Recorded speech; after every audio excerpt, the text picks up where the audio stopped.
Today, I'll show you step by step on how to enable vibrant graphics in Minecraft Bedrock Edition, whether you're on PlayStation, Xbox, PC, or even mobile. Let's get started.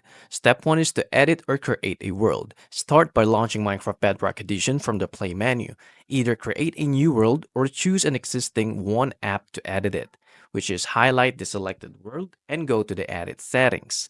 Step 2 is to enable vibrant visuals. In Experiments, scroll down and select Experiments and look for settings called Vibrant Visuals and toggle it on. This enables enhanced lighting like color and details.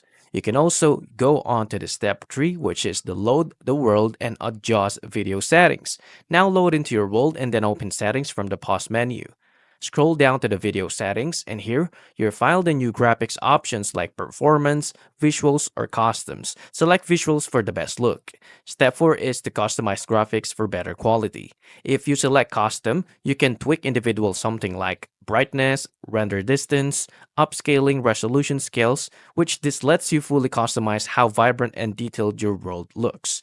If your device lags or crashes, reduce some settings to balance visual with stability. And that's how to enable vibrant visuals in Minecraft Bedrock Edition for any platform. If it did help, please like and subscribe, and I'll see you into the next one.